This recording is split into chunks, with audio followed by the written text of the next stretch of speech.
Tosh speaks on CBA negotiations. Pay the players. For real. Let's listen to this. Before we even do, let me set this up real quick with Chick Stick Scar's comment right here. We're gonna go to the comments first. Dude is breathtakingly retarded. Oh goodness. I'm not sure I've come across a lower IQ in my life. Oh man. Maybe I did like it, man. Dude. We got a Tropic Thunder clip. She needs to shut up. Yes, you dummy. This is what you add. Oh god. Comments are relentless. That's not passion. That's desperation dressed up as confidence. Natasha Cloud just posted what might be the most tone-deaf rant in WNBA history, filmed in her car, talking about CBA negotiations and how players deserve massive revenue increases, and the internet absolutely eviscerated her for it. But here's what makes this fascinating. She's been in the league since 2015, played through 10 full seasons, and claims the WNBA has blown the roof off in recent years. So let's examine that claim with actual data, because the numbers tell a very different story than the one she's selling. Relentless. Let's take a listen. Us, this is what we're expected to get because we have to split that. Fucking sense does that make? What is? No, I'll be damned. I will be damned. Yeah. Because I've played in this league since 2015. I'm going into year 11. And from the time that I came into this league until now, we have fucking blown the roof off the bitch. We have blown it. We have blown it off the bitch. You could go back a few years ago and... Notice the language she's using. We understand we're not there yet from a few years ago, but now suddenly, we're not taking the short end of the stick. Something changed between then and now. She mentions an NDA, talks about percentages she can't reveal, and positions this as players finally standing up for themselves. But there's a critical detail she conveniently leaves out of this entire rant. A detail that completely undermines her argument about who built this league's recent success. Be like, nah, we can't give it to you. And we'd be like, we understand because we're not there yet. That's what we did a few years ago. We're not there yet. So we're going to take the fucking short end of the stick. But when we get there, we're not taking the short end of the stick. We're not doing it again. So, yeah. We're going to get into these CBA talks, but we not backing down. We not backing down. We not taking no fucking percentage that y'all would be disgusted if you heard the percentage that they wanted. We don't care. We don't care. We don't care. And if I didn't sign the NDA, y'all know I'll fucking tell you. We don't care what percentage they offered. She's furious, emotional, using this as a rallying cry. And look, I understand wanting fair compensation. That's legitimate. But when you're negotiating, you need leverage. You need to prove you're the reason revenue increased. So let's talk about what actually happened to WNBA viewership during Natasha Cloud's career, because this is where her argument falls apart completely. From 2015, when she entered the league, through 2023, the WNBA had exactly 0 games with 1 million viewers. Not one. Not during Cloud's entire existence in the league. Not during Breanna Stewart's entire existence. Not during Aja Wilson's rise to MVP status. The league went from 2008 all the way to 2023 without hitting that million-viewer threshold even once. We can't talk about this shit. I'm gonna get fucking sued. But just know, this is what they want us to split, which means that we get about this. We want this. Not this. We want this. And y'all can have all of this, but we just want this. This is all we want. This is all we want. This. Yeah. My head barely fucking fit in it. This. You feel me? This. Nah, it's not just all on Kathy. And that's me telling you. It's not just all on Kathy. We still have to answer to the NBA. So, Adam and Kathy. Both of them. Add Adam to it. She keeps saying, we built this. We blew the roof off. But who's we exactly? Let's get specific about attendance numbers, because these tell the real story. In year 2 of the WNBA's existence, they averaged 10,000 fans per game. Year 3, still 10,000. Then it started declining. By 2005, the league was averaging around 9,000. And then came the cliff. From 2005 to 2018, the WNBA lost nearly 2,000 in average attendance. They dropped from over 9,000 down to 6,600. That's a 26% decline over 13 years. The league was in free fall, And this entire collapse happened while established stars were playing, while the league was trying everything to gain traction. They get 50%. They get 50% in the NBA. They get 50%. We're not even asking close to that. We're not even asking close to that.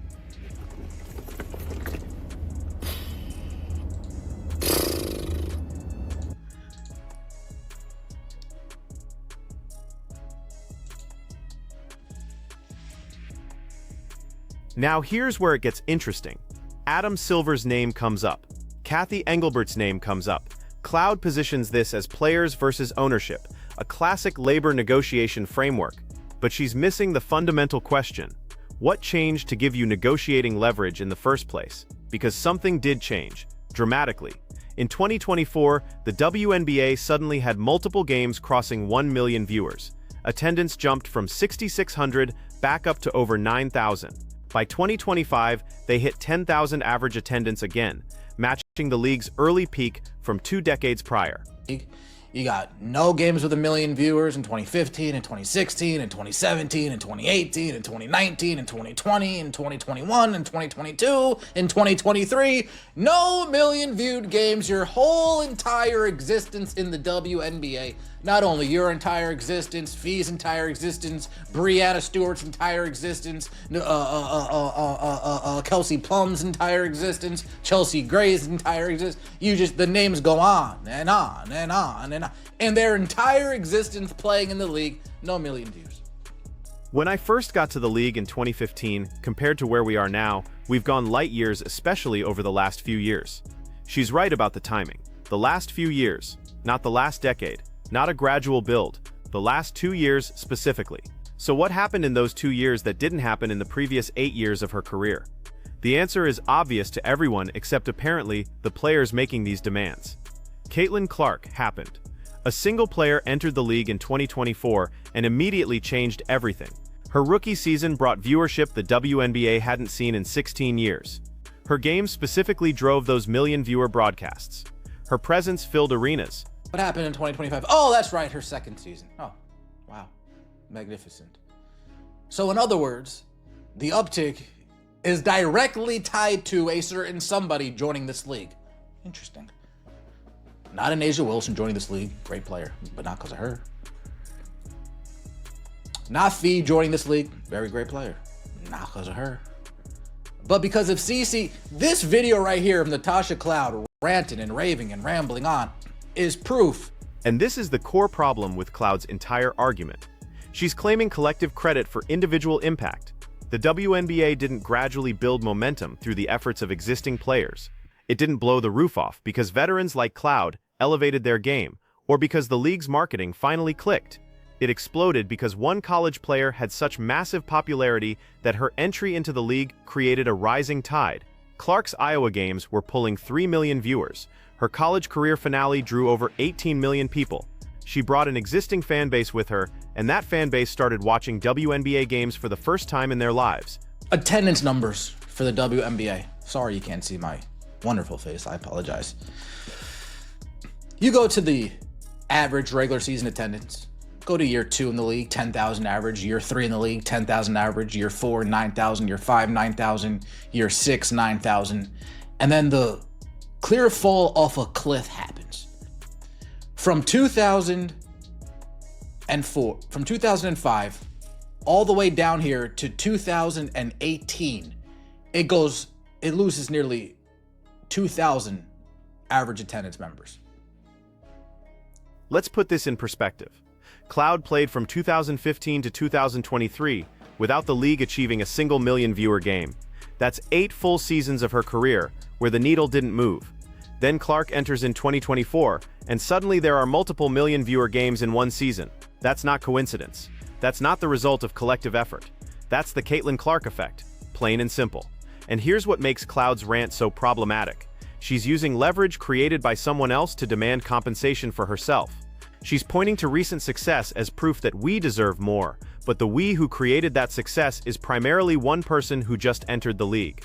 Think about what this means for CBA negotiations. If you're the league, you're looking at these numbers and thinking, we subsidized this league for decades, lost money year after year, and the moment it finally becomes viable is when a generational talent shows up. Why would we give massive revenue increases to players who didn't create the revenue spike? You guys get some buzz, you get some excitement, some conversation around the league, and now you think you can start demanding 30% of league revenue.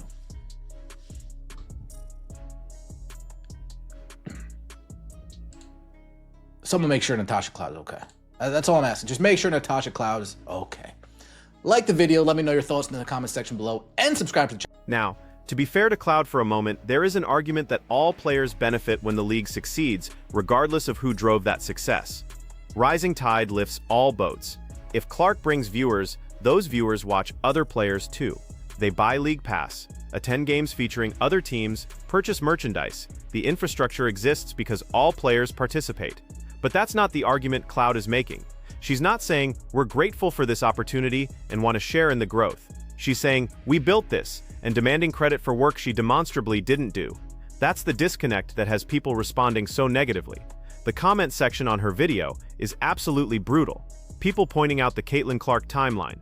People noting that the WNBA was on the verge of contraction before Clark arrived.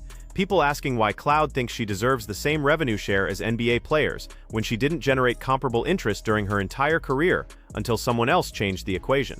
Here's the reality of professional sports economics. Players get paid based on the revenue they generate.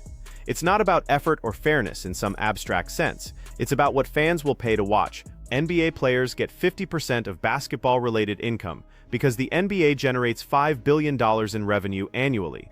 Fans pack arenas. Networks pay billions for broadcast rights. Sponsors line up for partnerships. The WNBA, even with the Caitlin Clark boost, generated roughly $200 million in revenue in 2024. That's a massive increase from previous years, but it's still 4% of what the NBA generates. And critically, that increase came primarily from one player's impact, not from the collective efforts of the entire player pool. So when Cloud says they want this much and not this much, referencing percentages she can't disclose due to her NDA, the question becomes, based on what? Based on the fact that attendance dropped 26% during most of your career? Based on the fact that viewership was stagnant for 8 years until someone else arrived? Based on what measurable contribution did you personally make to revenue growth? This isn't about gender. It's not about disrespecting women's basketball. It's about basic economics. If a league loses money for 2 decades and then suddenly becomes profitable because of one specific catalyst, you can't pretend that catalyst doesn't matter when dividing up the profits. Cloud mentions that NBA players get 50%, but she admits WNBA players aren't asking for 50%. So what are they asking for? Based on her reaction, based on her anger, it's clearly more than the league offered. And based on the league's position, it's clearly more than they think is justified, given the financial realities. Here's what she's not considering. The WNBA is owned by the NBA. It's been subsidized by NBA profits for its entire existence. The NBA didn't have to create or maintain the WNBA. They chose to, taking losses year after year because they believed in growing women's basketball. Now that it's finally showing signs of viability, players want to immediately capture a huge percentage of revenue, ignoring the years of investment that kept the league alive. From a business perspective, that's absurd. If you invest in something for 25 years at a loss, and it finally starts making money, you don't immediately give away most of the profits. You recoup your investment first. You ensure long-term sustainability. You reward the people who actually drove the turnaround. And that brings us back to Caitlin Clark. She's the one who should have maximum leverage in these negotiations. Her impact is measurable, undeniable, and unprecedented in WNBA history. If anyone deserves to point at revenue increases and demand corresponding compensation, it's her. But she's not the one posting car rants on TikTok. She's not the one claiming collective credit. She's just playing basketball while everyone else argues about who built what. Cloud's video reveals something deeper than just CBA frustration. It reveals a fundamental misunderstanding of value creation in professional sports. She seems to believe that simply participating in the league, showing up and playing hard, entitles her to share equally in whatever success the league achieves. But that's not how it works. Stars drive revenue. Generational talents change trajectories. Role players benefit from that success, but they don't get to claim they created it. The timing of this rant is also telling. CBA negotiations are ongoing. Players clearly feel they're not getting what they deserve. But instead of building public support by acknowledging reality and making a nuanced argument, Cloud goes on an emotional tirade that undermines her own position.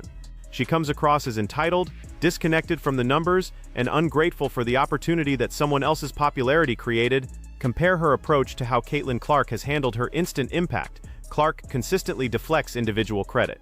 She talks about her teammates. She acknowledges the players who came before her. She doesn't demand special treatment, despite being the obvious driver of the league's recent growth. That's how you build goodwill. That's how you negotiate from a position of strength without alienating people. Cloud's approach does the opposite. It makes people who are neutral or supportive suddenly question whether WNBA players understand basic economics. It gives ammunition to critics who say the league is overvaluing its product. It creates a narrative where players seem delusional about their actual market value. And look, I genuinely want WNBA players to be compensated fairly. If the league is making more money, players should share in that. But fairly means proportional to contribution. It means acknowledging what actually drove the revenue increase. It means understanding that leverage in negotiations comes from being able to walk away. And if Cloud walks away, does anyone stop watching? Does a single fan cancel their League Pass subscription? Does attendance drop at her games specifically? The answer to all those questions is no. And that's not an insult, that's just reality. Most professional athletes aren't needle movers. Most are replaceable parts in a larger system. The ones who aren't replaceable, the ones who actually drive revenue, those are the ones who get to make demands. Everyone else needs to recognize their position and negotiate accordingly. So when Cloud says we're not backing down and we're not taking the short end of the stick anymore, she's speaking from a position of imagined leverage. The league can absolutely back down. They can let negotiations drag out, they can play hardball because they know that if a few role players sit out, Caitlin Clark games will still draw viewers, the stars will still fill arenas, the league will survive. That's the harsh truth Cloud doesn't want to acknowledge. The WNBA's recent success isn't dependent on her participation. It's dependent on a very small number of players who actually move the needle, and the biggest needle mover just entered the league 2 years ago. This whole situation is a masterclass in how not to negotiate. You don't go public with emotional rants. You don't claim credit you didn't earn. You don't make demands without leverage. And you definitely don't post videos that make you look completely disconnected from reality, while people can easily pull up attendance and viewership data that contradicts everything you're saying. The internet roasted her for this video, and honestly, it's deserved. Not because she wants better pay, but because she's going about it in the worst possible way. She's undermining her own position while simultaneously disrespecting the actual person who created the leverage she's trying to exploit. So Natasha Cloud, if you're watching this, take the video down. Acknowledge that Caitlin Clark changed everything. Make a rational argument for why all players should benefit from rising league revenue, even if they didn't personally drive it. Show some humility and strategic thinking, because right now, you're not helping your cause. You're just confirming every criticism people have about WNBA players overestimating their market value. And that's not going to get you a better deal. That's going to get you exactly what you're afraid of, the short end of the stick, because you convinced everyone you don't deserve anything more.